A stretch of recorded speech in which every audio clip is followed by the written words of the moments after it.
Vincent Moretti ruled Manhattan's underworld with an iron fist, a man who had built an empire on fear and respect. One freezing November evening, a homeless veteran approached him outside his favorite restaurant, asking for a single dollar. What happened next would shatter everything Vincent believed about power, loyalty, and the true cost of his choices. If you're listening to this story, don't forget to hit the like button, subscribe to the channel, and tell me in the comments what part of the world you're listening from. Vincent Moretti sat in the corner booth of Luciano's, the Italian restaurant on Mulberry Street, where the espresso was always bitter and the silence always respectful. Outside, November rain hammered the Little Italy cobblestones, turning them into dark mirrors that reflected the neon signs and yellow taxi lights. Inside, the scent of garlic and basil mixed with expensive cologne, and the faint metallic tang that always seemed to follow men who made their living in shadows. He was 42 years old, though his eyes carried decades more. His tailored charcoal suit fit perfectly across broad shoulders, and his salt and pepper hair was combed back in the style his father had worn before federal prosecutors put him away for life. Vincent's hands, scarred across the knuckles from fights that predated his rise to power, rested on the white tablecloth beside an untouched plate of ossobuco. In his right palm, he turned over a 1976 bicentennial quarter, the coin his daughter Emily had given him on her 8th birthday, 11 years ago. "Your food's getting cold, boss," said Marco, his driver and bodyguard, a mountain of muscle squeezed into a black suit 2 sizes too small. Vincent didn't respond. He was watching the rain, thinking about the envelope in his jacket pocket. Inside were photographs. Emily at Columbia University, laughing with friends outside Butler Library, her auburn hair catching autumn sunlight. She didn't know he had someone watching her. She didn't know much about what he really did, and he intended to keep it that way. The quarterly check he sent for consulting work covered her tuition and rent. She thought he ran legitimate construction companies and real estate ventures. She had no idea those businesses were merely paint over rust, facades that concealed the machinery of extortion, gambling, and controlled violence that actually funded her education. The quarter clicked against his wedding ring as he flipped it. His wife Teresa had died 7 years ago, cancer taking her in 6 brutal months. Emily blamed him for not being there enough during the end. She was right. He'd been managing a territory war in Brooklyn, making sure bodies didn't pile up, while Teresa wasted away in Mount Sinai. The memory sat in his chest like a stone. Vincent. The voice came from across the table. Sal Donato, his consigliere, 65 years old with eyes like a loan shark and hands that never stopped moving. "We got a problem with the Albanians. They're pushing into our territory on the docks. 3 of our guys got put in the hospital last night." Vincent set down the quarter. "How bad?" "Broken bones. Nothing fatal, but it's a message. They want Red Hook." The restaurant hummed with quiet conversation, the clink of silverware, the whisper of Sinatra from hidden speakers. This was Vincent's world. Controlled, insulated, predictable. He made decisions that moved money and men like chess pieces. He provided for people, protected neighborhoods, maintained order in the chaos. That's what he told himself when sleep came hard. "Set up a meeting," Vincent said. "Neutral ground. We talk first." Sal nodded, but his expression showed doubt. The Albanians were young, hungry, reckless. They didn't respect the old rules, the boundaries that had kept the 5 families from tearing each other apart. They saw opportunity in the chaos of the modern world, in the gaps left by federal prosecutions and generational transitions. They saw weakness in men like Vincent, who tried to minimize bloodshed. The meeting ended. Vincent stood, buttoning his jacket, the quarter going back into his pocket. He nodded to the owner, an old man named Giuseppe who'd known his father. No money changed hands. Vincent's presence was payment enough, a form of protection that kept the restaurant safe from petty criminals and health inspectors with flexible ethics. Outside, the rain had softened to mist. Marco held an umbrella over Vincent's head as they walked toward the black Mercedes idling at the curb. The November air smelled like wet asphalt and roasting chestnuts from a cart down the block. Streetlights painted everything in amber and shadow. Then Vincent saw him. The homeless man sat against the brick wall of a closed bodega, tucked under a shallow doorway that provided minimal shelter from the rain. He was maybe 50, maybe 70. The street aged people in ways that made numbers meaningless. His face was weathered leather, marked with scars and broken capillaries. He wore a military jacket several sizes too large, the name tape torn off, but the flag patch still visible on the shoulder. His eyes, surprisingly clear and blue, tracked Vincent's approach. "Excuse me, sir," the man said. His voice was rough but not slurred, educated underneath the damage. "Could you spare $1? Just $1. I'm trying to get enough for a meal at the shelter." Marco stepped forward, his bulk a warning. "Keep moving." But Vincent stopped. He looked at the man, really looked. The military jacket was Vietnam era. The man's hands, extended in supplication, trembled not from cold, but from something neurological, something that spoke of trauma or damage that went deeper than poverty. In the man's eyes, Vincent saw something he recognized, the weight of choices made in impossible situations, the exhaustion of carrying memories that never stopped playing. Vincent reached into his pocket. His fingers touched the quarter, Emily's quarter, warm from his body heat. He pulled out his wallet instead, removed a $100 bill, and handed it to the homeless man. The man stared at the bill like it was a hallucination. "Sir, I only asked for $1. "I know what you asked for," Vincent said. His voice was quiet, meant only for the man. "Get yourself a room tonight. Get warm. Get clean. God bless you," the man whispered. Tears cut tracks through the grime on his face. "God bless you, sir." Vincent turned away, uncomfortable with gratitude, uncomfortable with the emotion rising in his own chest. Marco held the car door open, confusion evident in his expression, but discipline keeping him silent. As Vincent slid into the leather interior, he glanced back once. The homeless man was still staring at the bill, crying openly now, and a small crowd of pedestrians had stopped to watch, their faces showing surprise, curiosity, skepticism. The Mercedes pulled away from the curb, wipers beating rhythm against the mist. Vincent sat in the back seat, his hand returning to his pocket, touching the quarter. He didn't understand why he'd done what he'd done. $100 was nothing to him. He spent more on a single lunch, but the act felt significant in a way he couldn't articulate, like he'd crossed some invisible line between the man he'd become and the man he'd once intended to be. "Boss," Marco said carefully, "that was real generous, but people gonna talk. They gonna think you're soft. Let them think what they want," Vincent said. But even as he spoke, he knew Marco was right. In his world, perception was reality, kindness was weakness, mercy was vulnerability, and vulnerability got you killed. His phone buzzed, a text from Sal. Albanians agreed to meet. Tomorrow, 8 p.m., warehouse in Red Hook. Vincent typed back, confirmed. The car moved through Manhattan traffic, past the lit windows of restaurants and bars, past the crowds of people living ordinary lives with ordinary problems. Vincent pressed his forehead against the cold glass, watching the city blur into streaks of light and shadow, feeling the weight of the coming confrontation settle onto shoulders already carrying more than they should. He didn't know it yet, but the homeless veteran's name was James Sullivan, that he'd served 2 tours in Vietnam before the war. In his head became worse than the war overseas, that he had a daughter somewhere in Pennsylvania, who hadn't spoken to him in 15 years, that he'd been sober for 6 days, and the $100 would be the test that determined whether he made it to 7. Vincent didn't know that the small crowd who'd witnessed his generosity included a blogger who would post about it, a moment of unexpected humanity from a man in an expensive suit, and that the post would go viral by morning, drawing attention Vincent could not afford. He didn't know that the Albanian meeting would go wrong in ways that would force him to make choices that exposed every contradiction in his life. All he knew was that the quarter in his pocket felt heavier than it should, and that the homeless man's eyes, clear and blue and completely human, would stay with him through the night, a mirror he hadn't wanted to look into, but could no longer avoid. The Mercedes turned onto his street, the tree-lined neighborhood in the West Village where he owned a brownstone, where his neighbors thought he was a successful businessman, where he could almost pretend he was someone else. Vincent climbed the steps to his door, alone as always, and stepped into the silence of rooms too large for one person.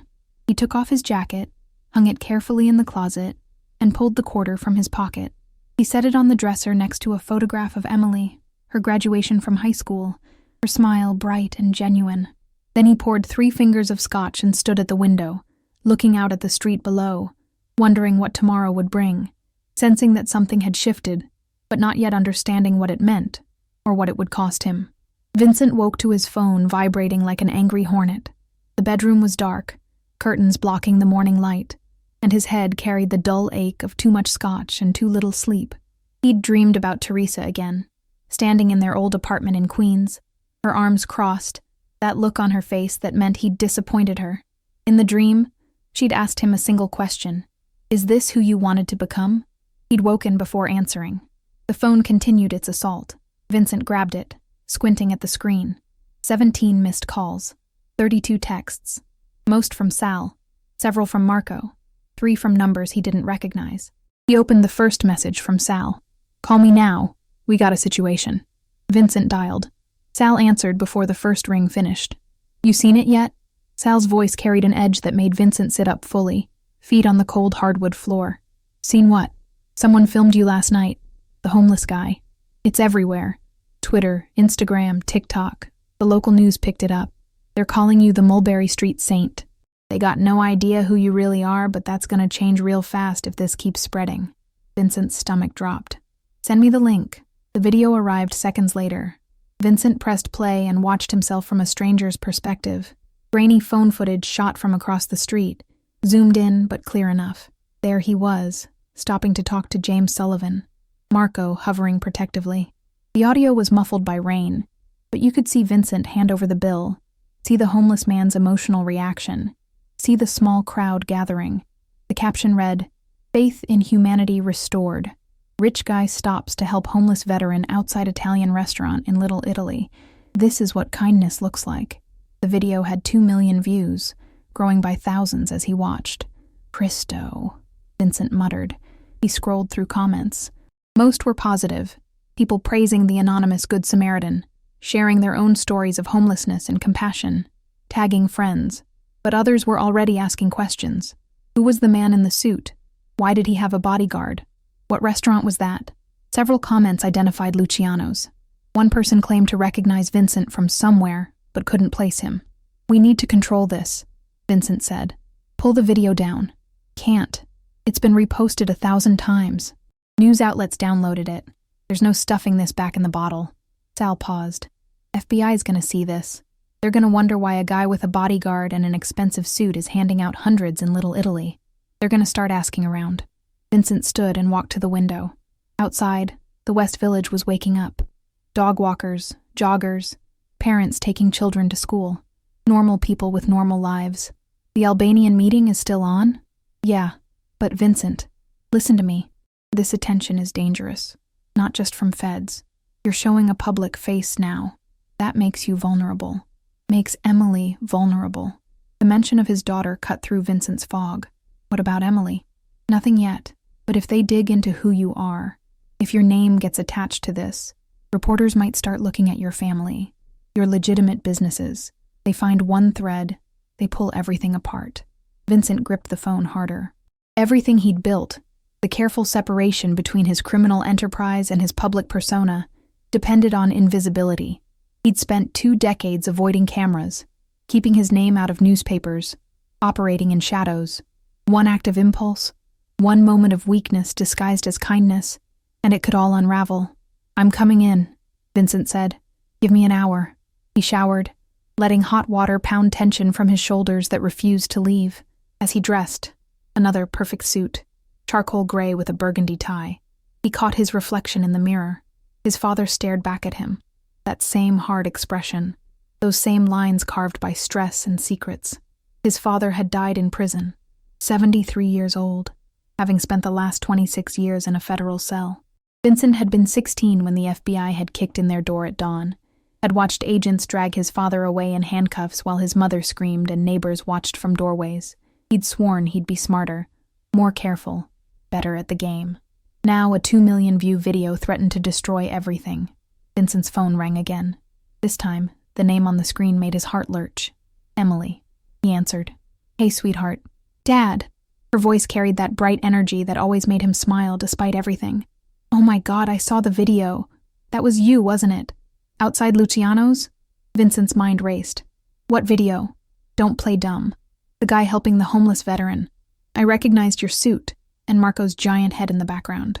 Dad, that was amazing. Why didn't you tell me you were in the city? He sat on the bed, suddenly exhausted. Work meeting. Last minute thing. How did you? It's viral. Everyone's talking about it. My roommate showed me this morning. She was like, we need more people like this. And I was like, that's my dad. Emily laughed. genuine pride in her voice. "I'm so proud of you. That was really beautiful." Vincent closed his eyes. His daughter's pride felt like a knife. She was proud of a fiction, proud of a single act of decency that contradicted everything else he did, every other choice he made. "It wasn't a big deal, Em." "Yes, it was. That man was crying. You changed his day, maybe his life." She paused. "Mom would have loved that. She always said you had a good heart under all the tough business stuff." The knife twisted. Teresa had known more than Emily did, had understood the nature of his work, even if she'd never wanted details. Toward the end, when morphine made her philosophical, she'd asked him to promise he'd get out, that he'd find a way to leave the life before it destroyed him. He'd promised, holding her skeletal hand, meaning it in that moment. But promises made to the dying were easy. Keeping them was something else. "Listen, Em, I gotta run. Meetings today." "Okay. But Dad, maybe we could have dinner this week? I'd love to see you. Actually see you. Not just in viral videos." Guilt pressed down on him. "Yeah, I'll text you." "You always say that," Emily said, her voice losing some brightness. "This time I mean it." "Sure." The skepticism in that single word hurt more than anger would have. "Love you, Dad." "Love you too, sweetheart." The call ended. Vincent sat in silence, staring at the phone, feeling the distance between himself and his daughter like a physical space he didn't know how to cross.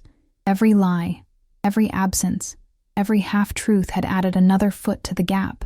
Now here she was, proud of him for something real, and he couldn't even enjoy it, because the realness was the danger. An hour later, Vincent walked into the back office of a import-export warehouse in Hell's Kitchen. The space was windowless, concrete-floored, furnished with mismatched office furniture that had seen better decades.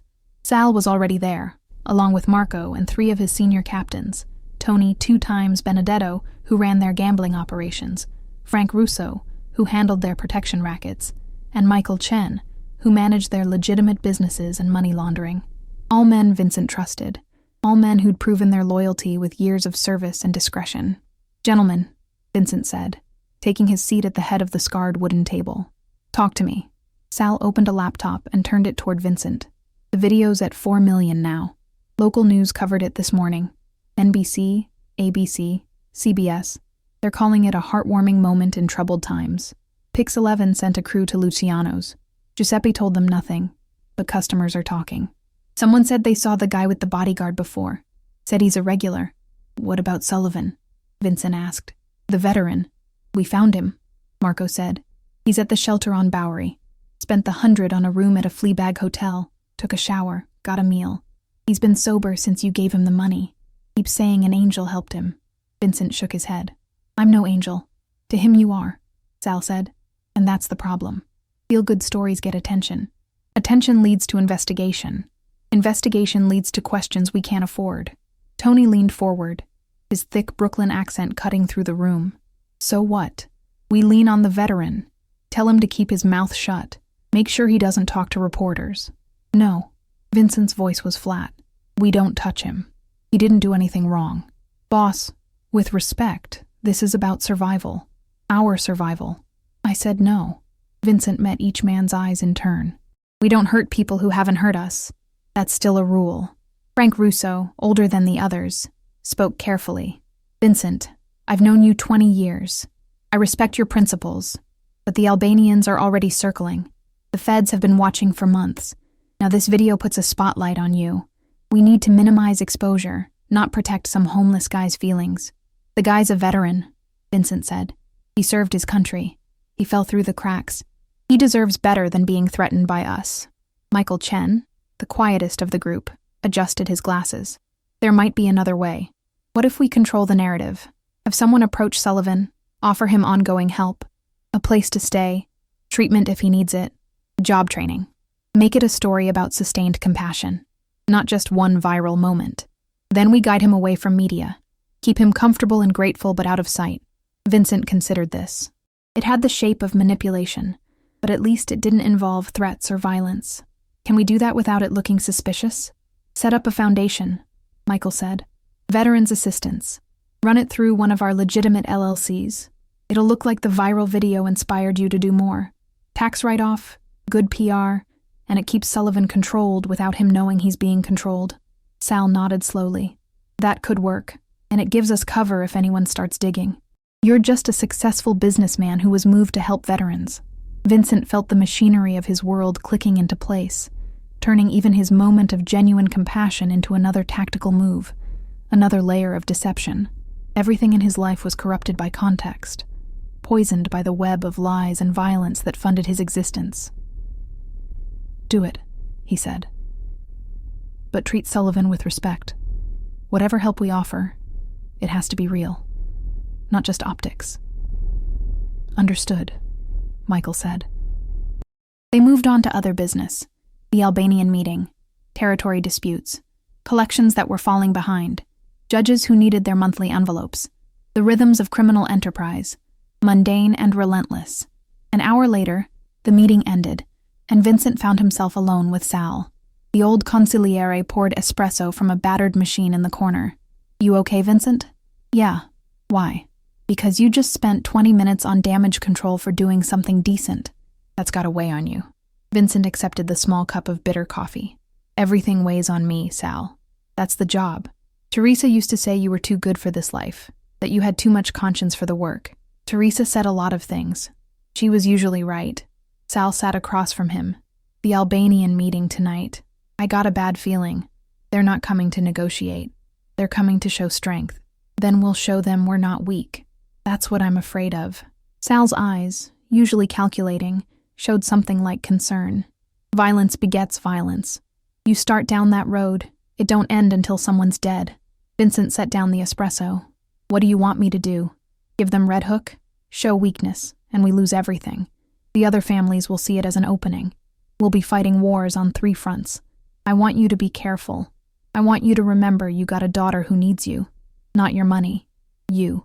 And if this thing goes sideways tonight, if bullets start flying, Emily's going to be reading about it in the papers. Might even see your face if that video keeps spreading and someone makes the connection."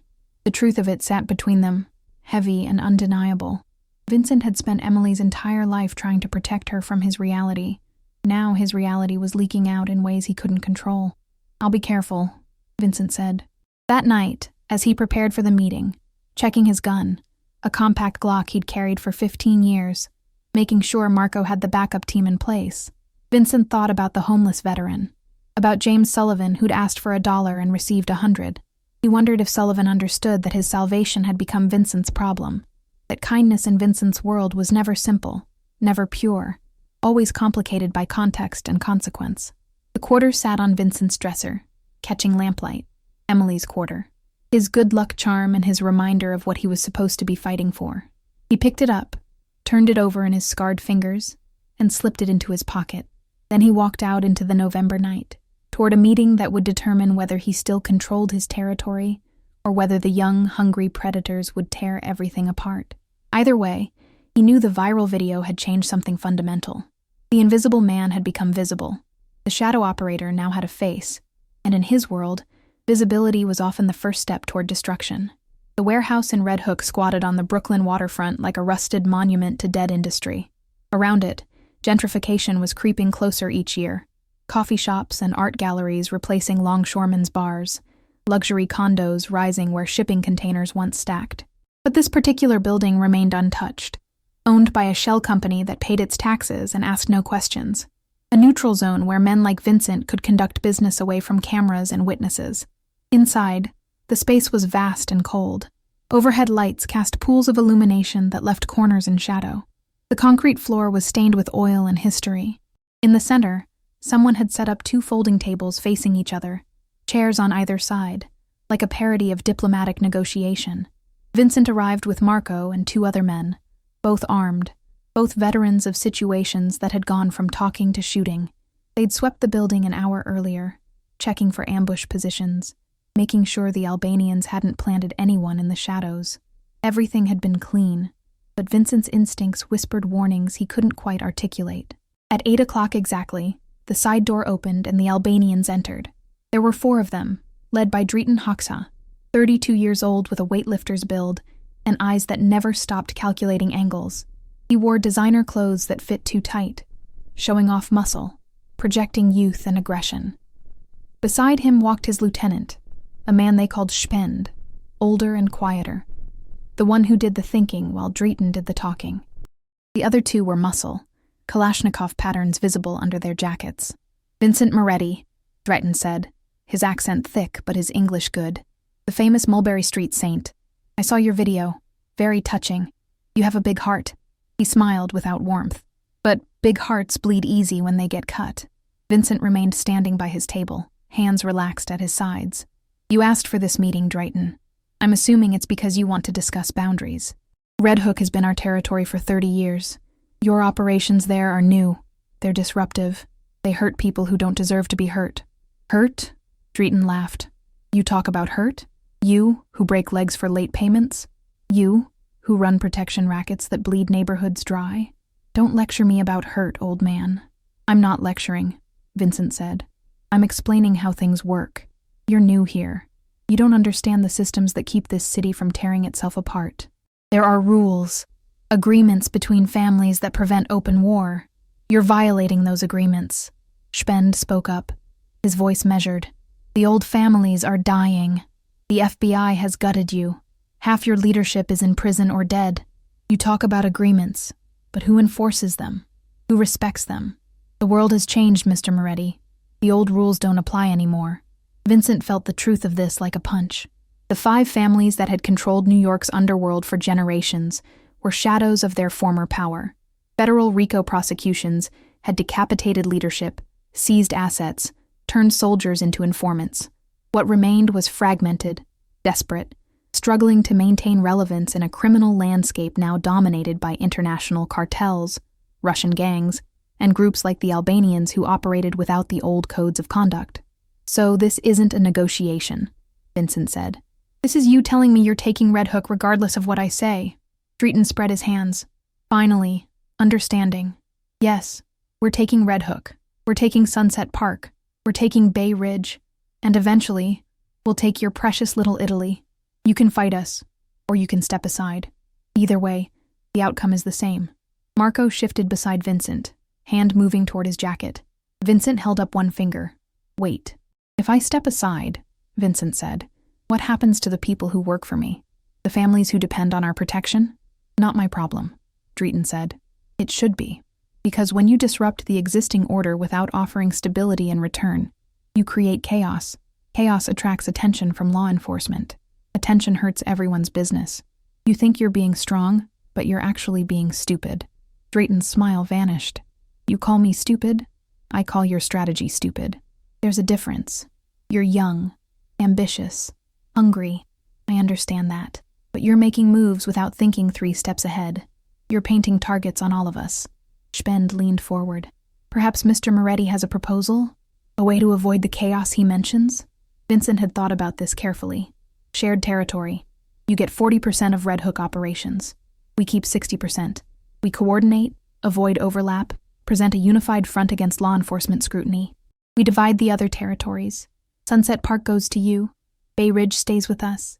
We establish communication channels, dispute resolution mechanisms.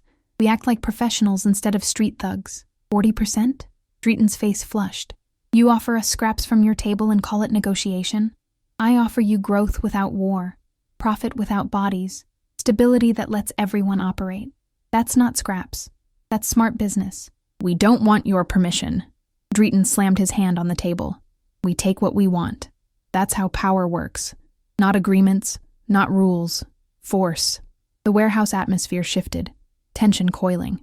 Vincent saw Marco's hand inside his jacket now, saw his other men positioning themselves for lines of fire. Across the space, the Albanian muscle had adopted similar stances.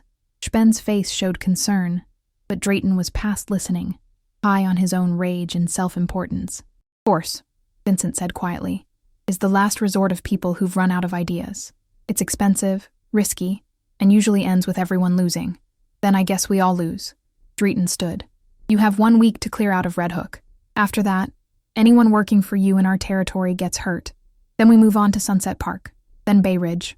And when we get to Little Italy, I'm going to find that homeless veteran you gave $100 to, and I'm going to show him what your kindness is really worth." The threat against James Sullivan cut through Vincent's restraint. He took 1 step forward, his voice dropping to something cold and absolute. "You touch that veteran. You touch anyone who can't defend themselves, and there won't be negotiation anymore. There won't be territory disputes. There will just be me, removing you from existence. Am I clear? For a moment, genuine fear flickered in Drayton's eyes. He'd finally glimpsed what his research should have told him, that Vincent Moretti's reputation for measured restraint was built on a foundation of absolute capability for violence when necessary, that the man who gave $100 to a homeless veteran was also the man who'd survived 30 years in a world that killed the weak and stupid. But Drayton was young, and pride mattered more than wisdom. Try it, old man. I'll enjoy watching you bleed. The Albanians left, their footsteps echoing in the vast space. The door slammed. Vincent stood motionless, feeling the adrenaline coursing through his body, feeling the weight of the decision point he'd just reached.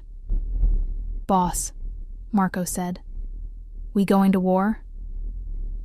Vincent turned away from the door. "Not yet, but prepare for it. Double security on all our operations. Get our people out of Red Hook. No point putting them in danger. Set up surveillance on Drayton and his crew. I want to know everywhere they go, everyone they talk to. What about the veteran? Sullivan? Move him tonight. Get him into a safe hotel under a fake name. Put someone on him 24/7. If the Albanians even look at him sideways, I want to know immediately."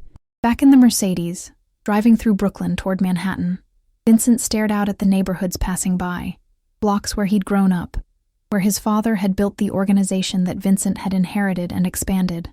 Every corner held memories.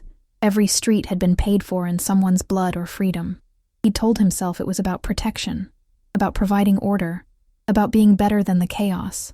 But sitting in the back of the car, his hand touching the quarter in his pocket, he wondered if Drayton was right. Maybe the old world was dying. Maybe men like him were dinosaurs pretending the meteor wasn't coming. His phone buzzed. A text from Emily. "Dad, I saw another article about the video. They're trying to figure out who you are. You might want to lay low for a bit. Call me?" Vincent typed back, "Will do. Love you." But he didn't call. Because what would he say? How could he explain that her father's moment of kindness had turned into a political liability, that it had exposed him to enemies who might use her as leverage, that every good thing he tried to do got corrupted by the context of his life? Another text, this time from Sal.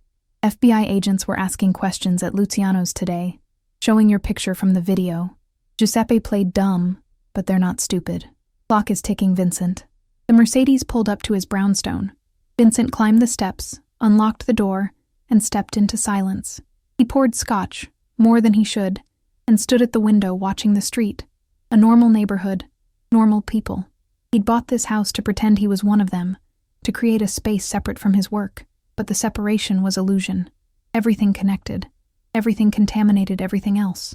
At midnight, Marco called. "We got Sullivan secured. He's confused but safe. Thinks we're from a veterans charity. Keeps asking about you. Wants to thank you again. Tell him I'm just someone who believes people deserve second chances," Vincent said. "You want to know something weird, boss? Sullivan was talking while we moved him. He's got a daughter. Haven't seen her in 15 years. Not since his PTSD got bad and he started drinking. Her name's Rachel. Lives in Pittsburgh. He showed me a picture. She looks like Emily. Same age, same smile. It's spooky." Vincent closed his eyes. Of course. Of course the universe would twist the knife that precisely. He'd helped a man who was himself, a father separated from his daughter by choices and circumstances, by pride and shame, by the accumulated weight of mistakes that compound into distance. "Keep him safe," Vincent said. That night, sleep didn't come. Vincent lay in the dark, feeling the city's pulse around him, thinking about war and peace, about kindness and consequence, about the gap between the man he wanted to be and the man his choices had created. Somewhere across the river, Drayton was planning his next move. Somewhere downtown, FBI agents were building a case file. Somewhere in a hotel room, James Sullivan was sleeping in a bed for the first time in months, temporarily safe, unaware that his salvation had triggered a chain of events that might destroy the man who'd saved him. And in Manhattan, in a Columbia dorm room, Emily slept peacefully, still believing her father was a good man who did good work, still innocent of the truth that would shatter everything if she ever learned it. Vincent touched the quarter on his nightstand, his daughter's gift, his talisman, his reminder that once, long ago, he'd imagined becoming someone she could be proud of without lies, without careful omissions, without the constant maintenance of a fiction that got harder to sustain with every passing year. Tomorrow would bring new complications. The Albanians would make their move. The FBI would tighten its circle. The viral video would continue spreading, each new view another brick in the wall closing around him. But tonight, in the darkness of his bedroom, Vincent allowed himself to think about the homeless veteran's face when he'd been handed that $100 bill. The shock, the gratitude, the glimpse of pure humanity untainted by strategy or manipulation. For 5 seconds, maybe 10, Vincent had been genuinely good. He'd acted without calculation, without considering consequences, responding only to an impulse toward kindness that had somehow survived decades in a world designed to kill exactly that impulse. He wondered if that was enough, wondered if 10 seconds of authenticity could balance against years of moral compromise, wondered if Emily would ever know about those 10 seconds, and if knowing would matter when weighed against everything else. The clock ticked toward dawn. Vincent lay awake, armed and ready, waiting for the war he'd tried to prevent, but might not be able to avoid, carrying inside him the contradiction that defined his life, a man capable of great violence and great compassion, never knowing which version would dominate in the moment that mattered most. The week that followed moved with the slow inevitability of a glacier breaking apart. Vincent watched his world fragment piece by piece, each crack spreading faster than he could repair. On Monday, the FBI formally identified him from the viral video. An agent named Sarah Chen appeared at one of his legitimate businesses, a construction company in Queens, with a federal warrant and questions about his involvement in organized crime. Vincent wasn't there, but Michael Chen called him immediately, voice tight with stress. "They're not being subtle anymore. They asked specifically about your connection to known criminals. They mentioned Sal's name. They're building towards something." On Tuesday, Drayton made his first move. 3 of Vincent's gambling operations in Red Hook were hit simultaneously. Not robbed, but destroyed. The Albanians walked in with baseball bats, smashed equipment, terrified customers, sent the message in language impossible to misinterpret. No one was killed, but 5 people ended up in the hospital. Vincent's captains demanded permission to retaliate. He told them to wait, knowing that patience looked like weakness, but that jumping to violence would give the FBI exactly what they needed to justify RICO charges. On Wednesday, the viral video reached 10 million views. Major news networks picked up the story. Good Morning America did a segment on random acts of kindness, featuring Vincent's moment with James Sullivan. They pixelated his face for privacy, but investigative journalists were already working to identify him. The New York Times published an article titled, "The Mystery Philanthropist of Little Italy," with sidebar speculation about organized crime connections. The attention was suffocating, pressing in from all sides. On Thursday, Emily called crying. She'd been approached on campus by a reporter asking about her father, about whether she knew he was being investigated by the FBI for racketeering. Someone had made the connection between Vincent Moretti and Emily Moretti, between the viral video and the college student at Columbia. Emily's questions came fast and panicked. "Dad, what's happening? Why are reporters asking about the FBI? What do they mean by organized crime? Tell me this is a mistake. Tell me they're wrong." Vincent had stood in his office, phone pressed to his ear, and felt everything he'd built to protect her collapse in real time. He'd told her half-truths wrapped in reassurances, business disputes, jealous competitors, federal overreach, nothing she needed to worry about.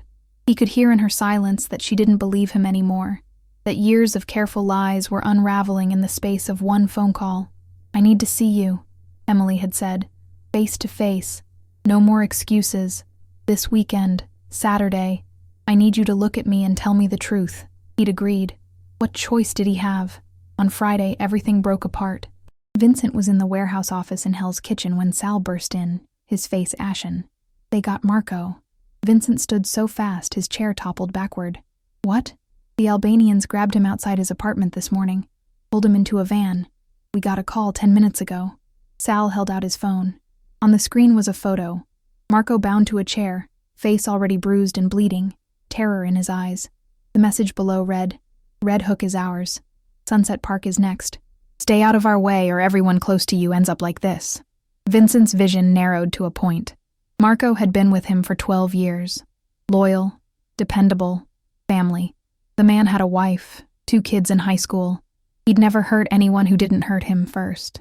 He was a soldier doing a job, And now he was being tortured because Vincent had tried to negotiate instead of fighting. Where? Vincent's voice came out cold and flat. We don't know yet. They're moving him, keeping him hidden. But boss, this is a trap. They want you to come after him. They want you emotional, making mistakes. I don't care what they want. Vincent pulled his Glock from the drawer, checked the magazine. Get everyone. Every soldier, every associate, everyone who owes us. I want eyes on every Albanian property in Brooklyn. I want surveillance on Dritten, Spend, every member of their crew. I want Marco's location in the next 6 hours, or I burn Red Hook to the ground until someone talks. Vincent, I know it's a trap, Sal. I don't care. You don't touch my people. That's the line. That's always been the line. They crossed it. For the next 5 hours, Vincent's organization moved with military precision. 40 men mobilized across Brooklyn, staking out Albanian businesses, following known associates, bribing informants, applying pressure everywhere simultaneously. Vincent himself went to 3 locations, interrogating low-level Albanian criminals with methods he hadn't used in years, methods that left blood on his hands and answers in his ears. At 4 in the afternoon, they found Marco. He was being held in an apartment above a cafe in Sheepshead Bay, guarded by 4 Albanians. The location was deliberately exposed, easy to find once you looked hard enough. Dritten wanted Vincent to come, wanted the confrontation, wanted to prove the old man was weak, that emotion trumped strategy, that the new order would replace the old through force and will. Vincent stood outside the cafe with 10 of his men, looking up at the second-floor windows. Sal stood beside him, making one last attempt at restraint. There's another way. We call the police. Anonymous tip about kidnapping. Let law enforcement handle it. And Marco dies before they get him out. Or the Albanians claim he came willingly. Make it a he said, she said, while our guy is traumatized and they walk free. Vincent shook his head. No, this ends now. You go in there, people die. Might be you. Might be Marco. Certainly some of them. But either way, the FBI uses it to justify coming after all of us. You'll prove their case for them. Vincent looked at his consigliere, this man who'd served his father before serving him, who'd survived 40 years in a business that killed most men before they hit 50. Then that's what happens. Because if I don't protect my people, I don't deserve to lead them. If I let Marco get tortured and do nothing, I'm not a boss. I'm a coward wearing an expensive suit. He turned to his men. Quiet and fast.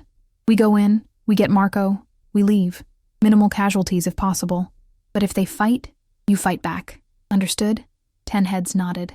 These were hard men, veterans of situations exactly like this one, trained in violence that could be surgical or overwhelming depending on need.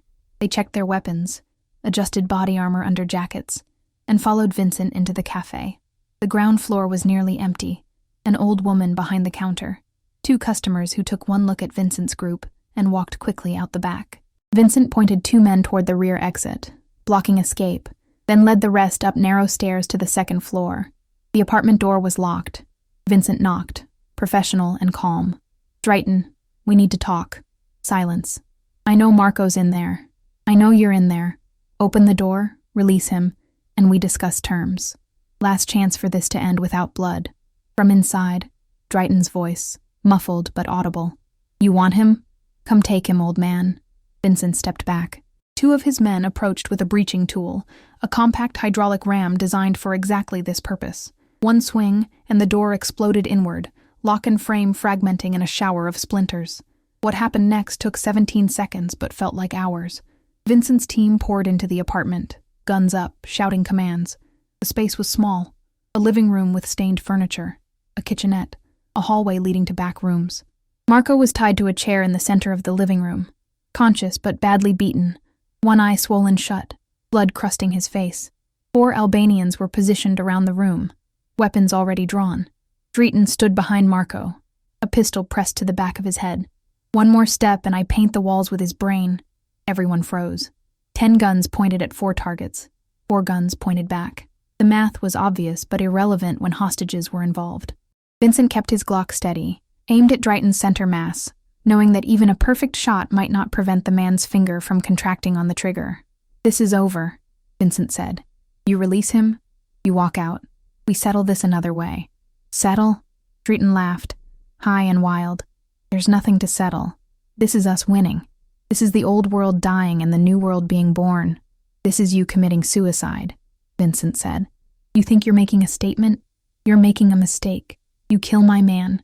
I kill you and everyone you care about.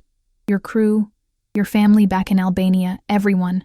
I'll burn your whole world down, and the other families will help me because you'll have proven you're too unstable to operate here. Something flickered in Drayton's eyes. Uncertainty. Calculation. He'd expected rage, expected the old man to charge in blind. He hadn't expected cold articulation of consequences, hadn't expected to face a version of Vincent Moretti, who'd moved past anger into something colder and more dangerous. Spen spoke from the corner, his voice steady. Drayton, listen to him. This has gone far enough.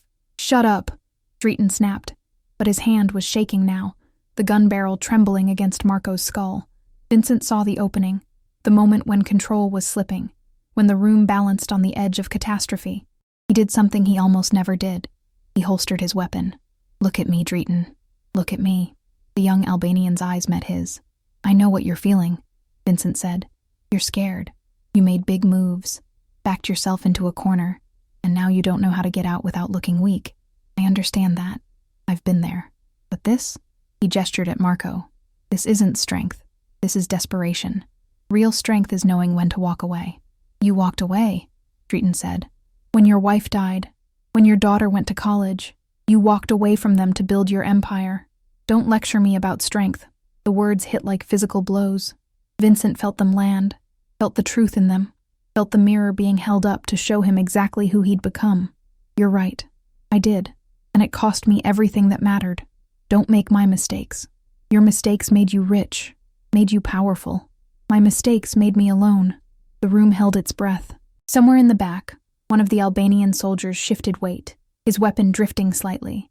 One of Vincent's men tracked the movement, finger on trigger. The mathematics of violence waited for one wrong move, one sudden gesture, to explode into chaos. Then Marco spoke, his voice thick through broken teeth. Boss, get out. Don't die for me. Just go. Vincent shook his head. I don't leave my people behind. That's the difference between us and them. That's what makes us family instead of just criminals working together. Emily's quarter pressed against Vincent's thigh through his pocket. He thought about tomorrow, about the meeting he'd promised her, about looking into his daughter's eyes and trying to explain how he'd gotten here, to this moment, this apartment, this standoff. He thought about James Sullivan, the homeless veteran whose request for $1 had triggered this cascade of events. He thought about Teresa, dying in a hospital while he'd been managing a territory war, making the same calculations he was making now, weighing lives against power, loyalty against survival. And he realized something fundamental. He was tired of the mathematics of violence, tired of the endless negotiations between being human and being effective, tired of choosing power over everything else, over everyone else, and calling it necessity. I'll make you a deal, Vincent said. You release Marco, unharmed. You get safe passage out of here, you and your men. Tomorrow we sit down again, neutral ground, and we divide New York properly. Real negotiation, real compromise. You get Red Hook completely. We get assurances about how you operate there. No unnecessary violence, no targeting civilians, no war against our remaining territories. We establish clear boundaries and communication. We act like professionals. Why would I negotiate when I have all the power? Drayton asked, but his voice had lost its edge. Because you don't have all the power. You have 1 hostage and 4 soldiers in a room with 10 of my people outside that door, and 40 more within 5 minutes. You have this moment, that's all. You can turn it into victory or death. Choose. Spen stepped forward slowly. Drayton, take the deal, please. The young Albanian looked around the room, at his lieutenant, at his men, at Vincent's soldiers with their weapons, at Marco bleeding in the chair, and Vincent saw the exact second when reality penetrated youthful invincibility, saw the moment when Drayton understood he'd written a check his position couldn't cash, when he realized the old man across from him had decades more experience in exactly this kind of standoff, and was offering an exit that preserved life if not pride. Drayton lowered his gun. Fine. We take Red Hook. Full control. No interference. You stay out of our business. We stay out of yours. Agreed, Vincent said. Now cut him loose. One of the Albanians moved forward with a knife, slicing through Marco's restraints. The big man stumbled forward and Vincent's soldiers caught him, supporting his weight, moving him toward the door. Vincent didn't follow immediately. He stood facing Drayton, letting the moment extend. "You were right about my mistakes," Vincent said quietly. "I did choose this life over my family. I did walk away from what mattered, and I've regretted it every single day since. Learn from that.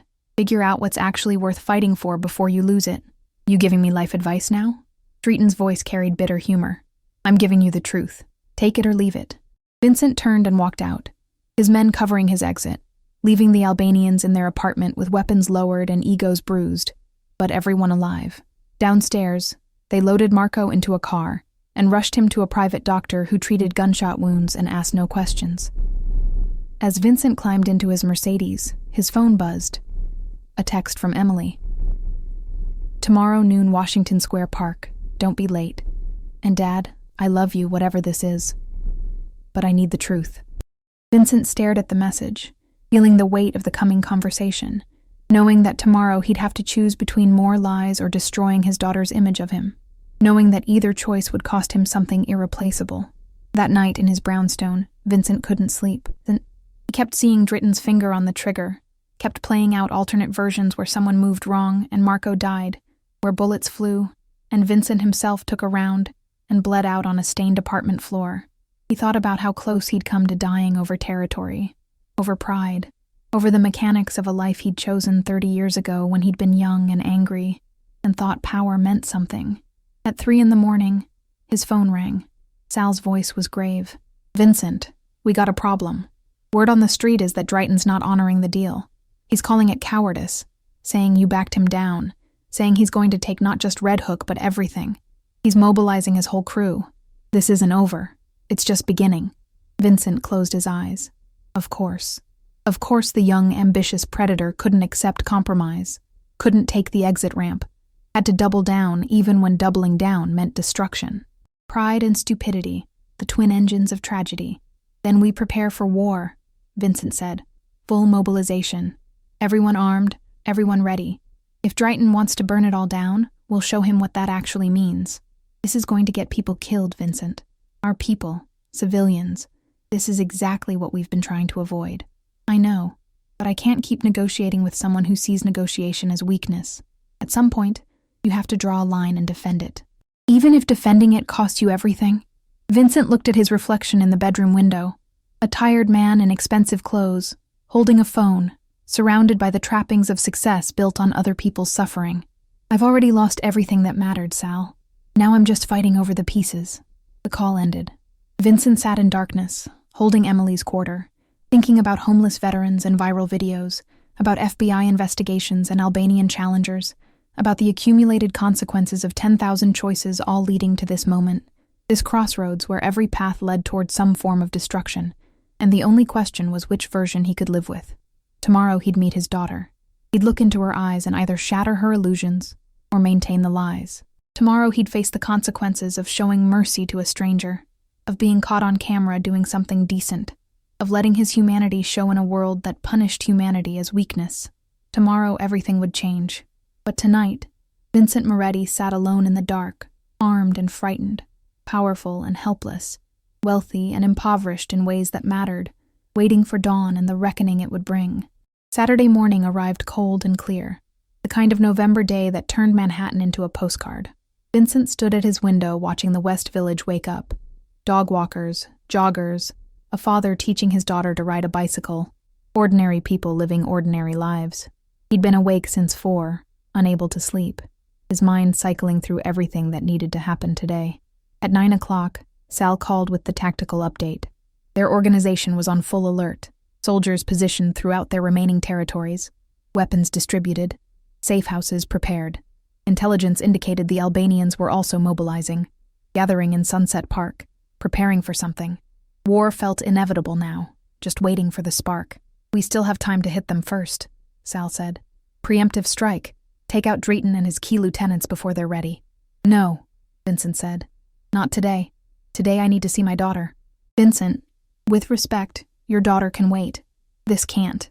Everything I've done, every choice I've made, every person I've hurt, I told myself it was to provide for Emily, to give her opportunities, to protect her future. If I don't show up today, if I choose this war over her one more time, then what was any of it for? Silence on the line, then. You're right. I'm sorry. Handle your family. I'll manage things here. But boss, after today, whatever happens, it's going to get ugly. Be ready. I've been ready for 30 years, Sal. What's one more day? At 10:30, Vincent dressed carefully, not his usual expensive suit, but casual clothes, jeans, and a sweater, trying to look like someone's father instead of a criminal boss. He stared at himself in the mirror, practicing expressions, practicing words, preparing for a conversation he'd dreaded for 19 years. How do you tell your daughter that everything she believes about you is constructed from lies? How do you explain that you chose crime over legitimacy, power over integrity, money over morality, and that all the rationalizations about protecting her and providing for her were really just excuses for protecting and providing for yourself? He couldn't, so he'd improvise, try to find some middle path between truth and fiction, knowing that any middle path was just another form of lie. At 11:30, Marco called from his hospital bed. Boss, I just wanted to say thank you for coming to get me, for risking everything. Don't thank me, Vincent said. Thank me when this is over and you're home with your family. I'm serious. I've worked for a lot of people. None of them would have done what you did. You're a good man, Vincent. Whatever else is true, that's true too. Vincent ended the call, Marco's words sitting uneasily in his chest. A good man. Was that possible? Could you be good and also be a criminal boss? Could you protect some people while exploiting others? Could you show mercy to a homeless veteran while running an organization built on intimidation and violence? The contradictions seemed unbearable, yet he'd borne them for decades, compartmentalizing, rationalizing, surviving. At noon exactly, Vincent arrived at Washington Square Park. The fountain was dry for winter, but the park itself pulsed with weekend energy. Street performers, students from NYU, tourists photographing the arch, chess players hunched over boards. Vincent spotted Emily sitting on a bench near the northwest corner, her auburn hair catching sunlight, her face serious as she watched him approach. She didn't smile. That told him everything. Hi, sweetheart, Vincent said, sitting beside her but keeping distance, respecting her space. Hi, Dad. Her voice was neutral, controlled. She'd been preparing for this conversation, too. They sat in silence for a moment, watching the park move around them. Finally, Emily spoke. I did research. After the reporters came, after the questions about FBI investigations, I looked you up. Really looked, not just accepting what you told me. I found news articles from the 90s about Dad's arrest. Found your name mentioned in connection with organized crime investigations. Found court records, police reports, sealed indictments. Found enough to understand what you actually do. Vincent's stomach dropped. Don't. She held up her hand. Don't lie to me anymore. I can't take more lies. I need you to tell me, in your own words, the truth. Are you involved in organized crime? Are you a criminal? Vincent looked at his daughter's face, seeing Teresa in her features, seeing all the innocence he'd tried so hard to preserve, now cracked and crumbling. He could lie. He could deflect, minimize, construct another story. But Marco's words echoed. You're a good man, and good men, when everything else failed, told the truth. Yes, Vincent said. I'm involved in organized crime. I run operations that include gambling, protection rackets, loan sharking, money laundering. I'm what people call a mob boss, though we don't use that term. I've been doing this since before you were born, since before I met your mother. Everything I've told you about my business has been a lie. I'm sorry. Emily's eyes filled with tears, but she didn't cry. Why? Why would you choose that? You're smart. You're capable. You could have done anything. It's complicated. Don't give me complicated. Give me the truth. Vincent took a breath. I was 16 when the FBI arrested my father. We lost everything. Our house, our savings, our family's reputation. My mother had to work 3 jobs just to feed us. I watched her age 10 years in one. And I swore I'd never be powerless like that again. Never be vulnerable to systems that could destroy you on a whim. So I followed my father's path, but I told myself I'd be smarter, more careful. I'd build something that couldn't be taken away. But it can be taken away, Emily said. The FBI is investigating you right now. You could end up exactly like Grandpa. You could die in prison. I know. Then why keep doing it? Why not stop? Why not get out? Because I don't know how. Because I've been doing this for 30 years, and I have people who depend on me. Obligations I can't just walk away from. Because getting out is more complicated than just deciding to quit. That's bullshit. Emily's voice cracked. That's cowardice dressed up as responsibility. You don't want to get out. You like the power. You like being feared. You like being Vincent Moretti, the man who controls things. The accusation hit hard because parts of it were true. Vincent had liked the power, especially early on, had liked the respect that came with his name, the way rooms quieted when he entered, the way problems disappeared with a phone call. But he'd also paid for that power with his marriage, his relationship with his daughter, his ability to sleep soundly, his sense of self. The price had been everything that made life worth living. You're right, Vincent said. I did like it. Maybe part of me still does. But Em, I need you to understand something. Everything I did, every choice I made, I told myself it was for you. To give you opportunities I never had. To send you to the best schools. To make sure you'd never be vulnerable the way I was as a kid. Don't you dare blame this on me. Emily stood, anger flashing. Don't you dare make me responsible for your choices. You didn't become a criminal for me. You did it for yourself. And you know what the worst part is? The money you used for my tuition, for my apartment, for everything. It came from hurting people. Every dollar has blood on it. And now I'm complicit. Now I'm the mob boss's daughter who went to Colombia on dirty money. You're not complicit. You're innocent. You didn't know.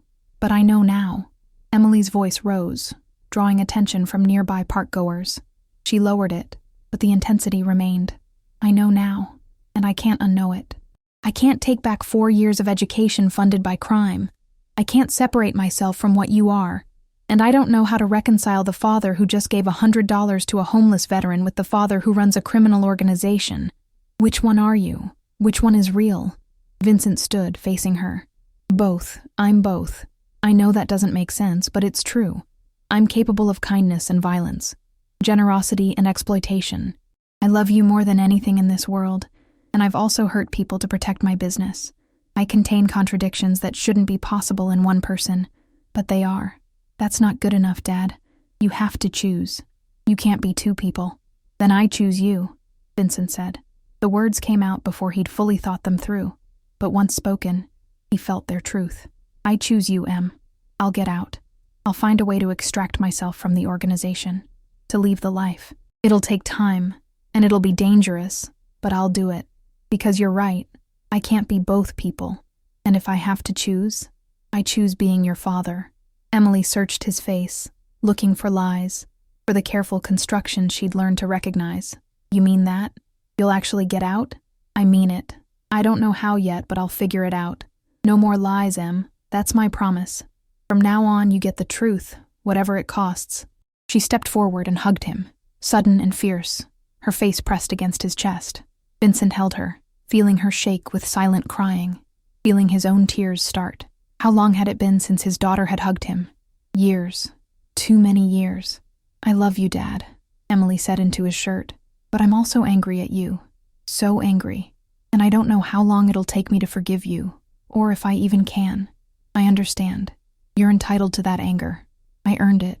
They stood like that in Washington Square Park, father and daughter, holding on to each other while the city moved around them, both knowing that everything had changed, but not yet understanding what came next. Vincent's phone buzzed. He ignored it. It buzzed again, and again. Finally, Emily pulled back. You should check that. Vincent looked at the screen. 5 texts from Sal, each one more urgent than the last. Drayton's moving. They hit 3 of our operations simultaneously. This is it. This is the war. Where are you? I have to go, Vincent said. Of course you do. Emily's voice carried bitter resignation. No, listen to me. This is not me choosing the business over you. This is me handling one last crisis, and then I start the process of getting out. But I have people who depend on me, people in danger right now. I have to protect them. You understand that, don't you? Emily wiped her eyes. I understand duty. Mom explained it to me, near the end, when I was angry that you weren't there.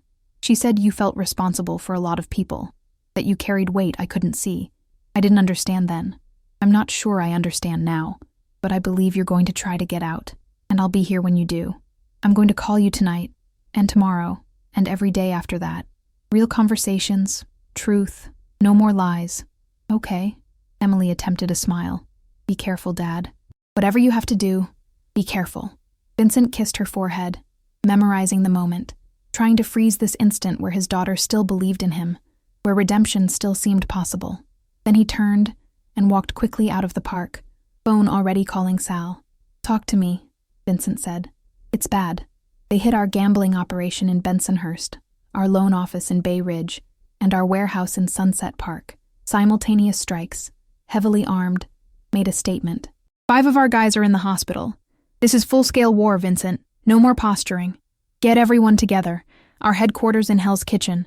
I'm on my way. We end this today. Vincent climbed into his Mercedes, and the city blurred past the windows, colors and shapes losing definition as adrenaline sharpened his focus. He'd promised Emily he'd get out. He'd meant it. But first, he had to finish this. Had to protect his people one more time. Had to show Drayton and the Albanians that there were still consequences for certain violations.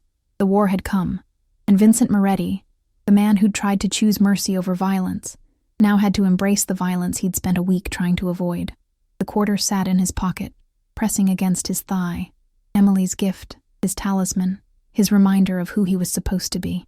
He touched it once, drew strength from it, then set it aside and became the other version of himself, the one his world required.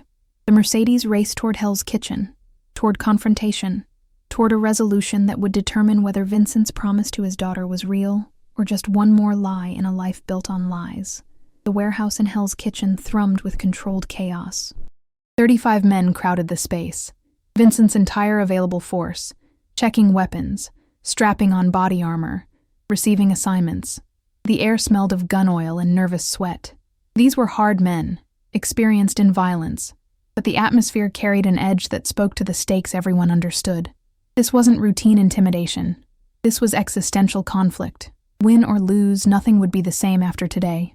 Vincent stood at the center, Sal beside him, a large map of Brooklyn spread across the table showing Albanian territories, known locations, strategic choke points. 3 hours of intelligence gathering had produced actionable information. Drayton had pulled his forces back to a warehouse in Sunset Park, consolidating his position, preparing either for Vincent's retaliation or for another wave of attacks. The young Albanian thought he'd forced Vincent into a corner, thought the old man would either fold or react predictably. He was half right. Vincent was reacting, but not predictably. Listen up, Vincent said, and the room quieted immediately. The Albanians want war. They've been pushing for weeks, and today they drew blood. Our blood. They think that makes them strong. They think we're going to charge in angry and stupid, that we'll fight on their terms, in their territory at their time. They're wrong. He pointed to the map. We're not going to their warehouse. We're not going to engage in a running gun battle through Brooklyn that gets civilians killed and puts us all in prison.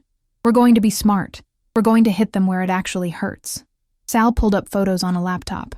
This is Drayton's uncle, Arben Hoxha. He runs their money. He's in a restaurant in Bay Ridge right now, having lunch like everything's normal. He's protected, but lightly. 6 men we can identify, Vincent continued. We take Arben. Not kill him, take him. We extract him clean. No civilian casualties, no noise. Then we negotiate from strength. They give us Drayton. They pull back to Red Hook permanently, or Arben goes home to Albania in pieces. We force them to choose between their war and their family. Frank Russo spoke up. That's kidnapping a foreign national. The FBI will treat that as terrorism. We'll have federal agents up our asses for years. They're already up our asses, Vincent said. Right now, we need to survive the next 24 hours. We handle long-term problems after we solve the immediate crisis. Tony 2 times raised his hand. What if they call our bluff? What if they say keep Arben, we don't care? Then we've misjudged their psychology, and we'll need a different strategy. But intelligence says Drayton worships his uncle, that Arben is the one who brought him to America, set him up in the business. Family matters to Albanians. We use that. The plan came together quickly. A team of 12 would hit the restaurant, fast, professional, minimal violence. They'd extract Arben, transport him to a safe location, make the call. Vincent would personally handle the negotiation. If it went wrong, if the Albanians refused to deal, they'd have to pivot to a more aggressive strategy. But at least they'd have leverage. One more thing, Vincent said. No matter what happens today, we do this clean. No innocent bystanders get hurt. No collateral damage. We're not terrorists. We're not psychopaths. We're professionals handling a business dispute. Everyone clear? 35 heads nodded. These men knew Vincent's reputation, knew he was serious about rules of engagement, knew that violating those rules meant being cut loose, or worse. It was part of what made his organization different from the anarchic violence of groups like the Albanians. Discipline, structure, standards that existed even in the criminal world. At 2 o'clock, the team moved out. Vincent rode in the second car, Sal beside him, watching Brooklyn pass outside the windows. The neighborhood showed signs of the morning's violence. Police cars at one of their gambling locations, caution tape, evidence markers. The NYPD was responding to the attacks as isolated incidents, not yet recognizing the pattern of organized conflict. That would change soon, but for now, it bought them time. The restaurant was called Drita, an Albanian place serving the immigrant community. Packed on a Saturday afternoon, Vincent's team had already scouted it. Arbin sat at a back booth with 2 bodyguards, 4 more positioned throughout the restaurant. Extracting him without creating a public spectacle would require precision. They parked a block away. Vincent's team leader, a veteran named Paul Cicero, coordinated over encrypted radios. Blue team, take position at front entrance. Red team, rear exit. Green team, you're with me on extraction. Remember, fast, quiet, professional. We're ghosts. Vincent watched from the car as his men moved into position, blending with pedestrian traffic, invisible until the moment they needed to be seen. His heart hammered against his ribs.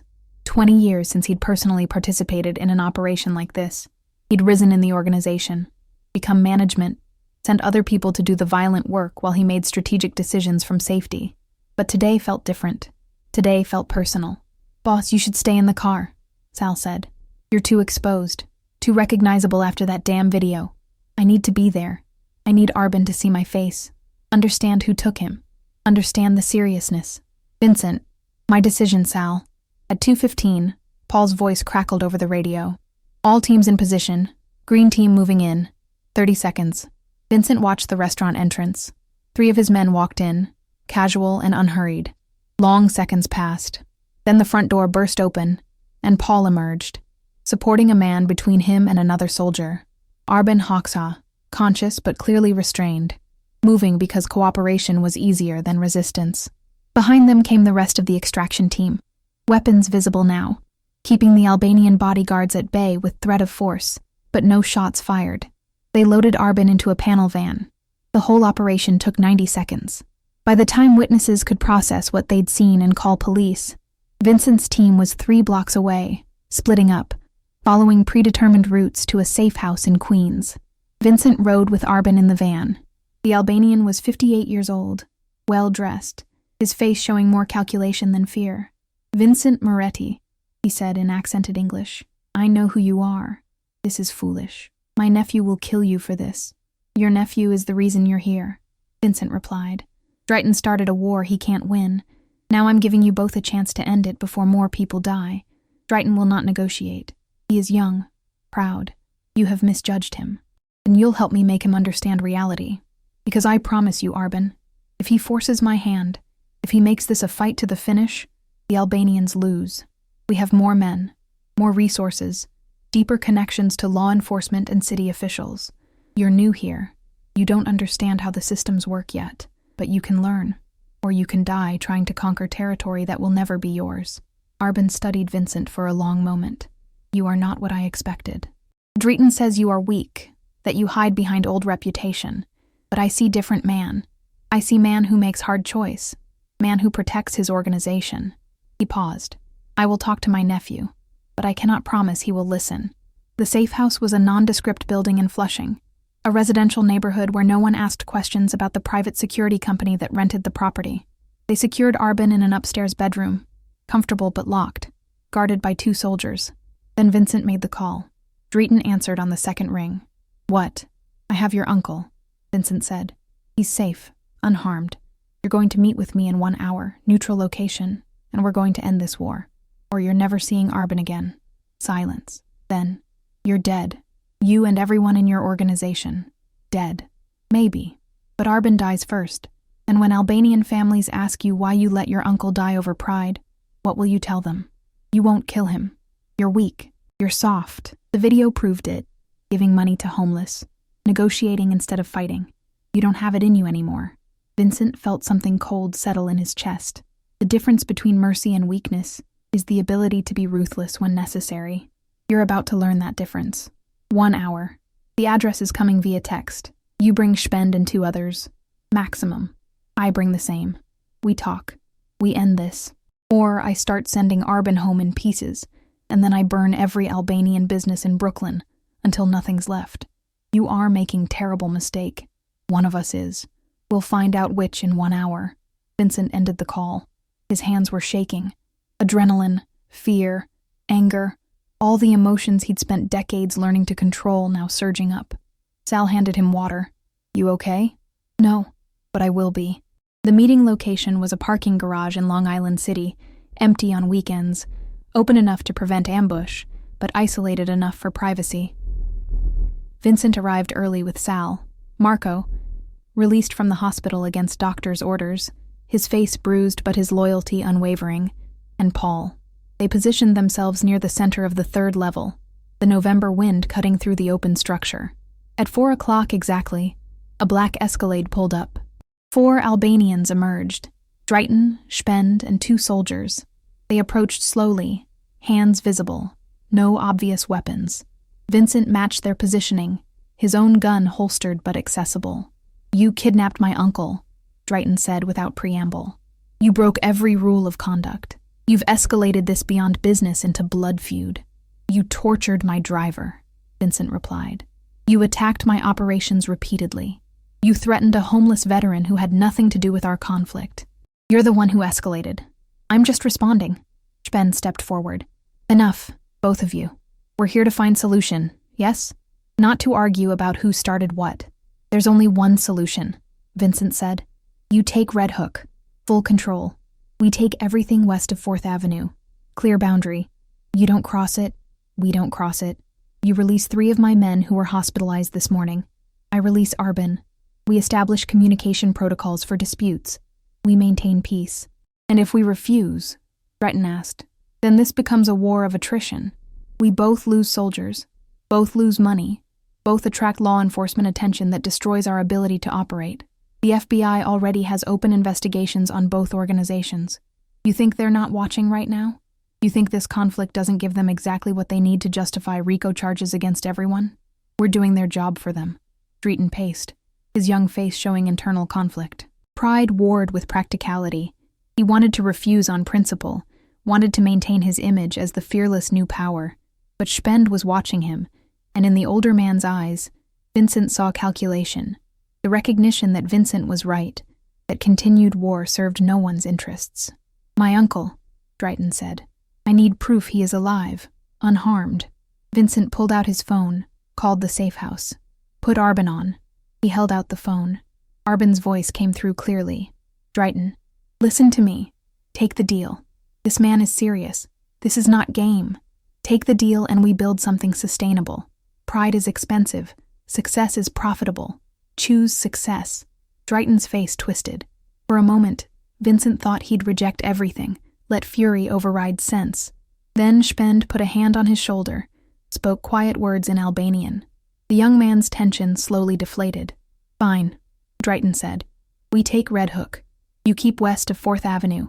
Clear boundaries. But understand this, Moretti. If you cross that boundary, if your people interfere in our territory, I will forget this agreement. I will forget mercy. I will end you. Understood, Vincent said. Same terms apply to you. They arranged the exchange. Arbin for Vincent's hospitalized soldiers, to occur in 2 hours at another neutral location. Details were confirmed, phone numbers exchanged. The war that had threatened to consume both organizations was ending not with dramatic violence, but with pragmatic compromise. Both sides bloody enough to accept that continued fighting served no purpose. As the Albanians prepared to leave, Drayton turned back. The homeless veteran, Sullivan. Why did you help him? Vincent considered the question. Because he reminded me of something I'd forgotten. That people deserve dignity regardless of circumstances. That sometimes the right thing to do is the simple thing, helping someone who needs help. I've spent my whole adult life making calculations, weighing consequences, operating in shades of gray. That moment was black and white. He needed help. I could provide it. So I did. And now you are famous. Viral video, millions of views. Was it worth it? I don't know yet. Ask me in a year. Drayton almost smiled. You are a strange man, Moretti. Dangerous and soft at same time. I do not understand you. I don't understand myself most days, but I'm trying to. That's something, at least. The Albanians left. Vincent stood in the parking garage, feeling exhaustion crash over him like a wave. Confrontation was over. The immediate crisis resolved. But the larger questions remained. How to extract himself from the organization. How to build a relationship with Emily based on truth. How to live with the accumulated weight of 30 years' worth of choices. That evening, after the exchange was complete, after Arbin was returned safely and Vincent's men were receiving medical care, after the organization had stood down from war footing, Vincent sat in his brownstone with a glass of scotch and called his daughter. Em, it's me, Dad. Are you okay? I've been worried all day. I'm okay. The crisis is resolved. No one died. That's something. What happens now? Vincent took a breath. Now I start the process of getting out. It'll take time. I need to arrange succession, make sure people are taken care of, extract myself carefully so I don't create power vacuums that lead to more violence. But I'm committed. This is the beginning of the end. I'm proud of you, Emily said quietly. Scared for you, but proud. There's something else. The homeless veteran from the video. His name is James Sullivan. He has a daughter he hasn't seen in 15 years. Just like we barely saw each other for long stretches. I'm going to help him reconnect with her. I'm going to fix what I can fix. Help who I can help. Make whatever amends are possible. That's really beautiful, Dad. They talked for 30 minutes. Real conversation, no lies or evasions. It felt fragile, tentative, like learning a foreign language together. But it was real, and that mattered more than perfection. After they said goodbye, Vincent sat in silence. His phone buzzed, a text from Sal. FBI agents were asking around today. They know about the kidnapping. Chen wants a meeting. This isn't over, Vincent. Nothing was ever over. The FBI investigation would continue. The Albanian peace was temporary, dependent on both sides honoring agreements that rested on threat more than trust. His organization still required management, decisions, the daily mechanics of criminal enterprise. Getting out wouldn't be quick or easy, but Vincent had made a choice. In Washington Square Park, looking into his daughter's eyes, he'd chosen truth over convenience. In the parking garage, facing Drayton, he'd chosen pragmatic peace over destructive pride. Small choices, maybe, but they represented something, a direction, a commitment to becoming someone Emily could be proud of without lies. 2 weeks later, Vincent arranged a meeting between James Sullivan and his daughter Rachel. It took place at a veterans support center in Manhattan, facilitated by the foundation Michael Chen had established using Vincent's money. Vincent watched through a window as the estranged father and daughter saw each other for the first time in 15 years. Watched them embrace and cry. Watched Sullivan introduce Rachel to the man who'd given him $100 and changed his trajectory. Rachel thanked Vincent, not knowing who he really was, not understanding the complex chain of events that had led to her reunion with her father. You gave him hope when he needed it most, she said. That's a real gift. Vincent accepted her gratitude, feeling like a fraud, but maybe that was part of redemption. Accepting that you'd never be pure, never be completely good, but you could still do good things, still make choices that moved you toward light instead of deeper into shadow. 6 months later, Vincent stood in a federal courtroom, accepting a plea deal arranged by the most expensive lawyers his money could buy. He'd cooperate with the FBI's investigation into organized crime, provide information on criminal networks, testify against specific targets in exchange for reduced charges. He'd serve 18 months in a minimum security facility, followed by probation. His organization would be dismantled in cooperation with law enforcement. The empire he'd spent 30 years building would cease to exist. Emily sat in the gallery, watching her father plead guilty to racketeering and money laundering. Her face showed pain, but also something else. Respect for his choice, pride that he'd followed through on his promise. That night, before he surrendered to begin his sentence, Vincent met Emily for dinner at a small restaurant in the West Village. They talked about everything. About her plans after graduation, about his fears for prison, about the future that existed on the other side of his sentence. I'm going to write to you, Emily said. Every week, and I'm going to visit. You're not doing this alone, Dad. I don't deserve that. Maybe not. But you're getting it anyway. That's what family means. Vincent pulled the quarter from his pocket, Emily's quarter, carried for 11 years through violence and compromise, through crisis and resolution. You gave this to me on your 8th birthday. I've kept it with me ever since. It reminded me who I was trying to protect, what I was trying to build. I want you to have it back now. No. Emily closed his fingers around the coin. You keep it. You'll need the reminder more than I will. And when you get out, when you've served your time, you give it back to me then. That's your incentive. That's your promise that you'll make it through.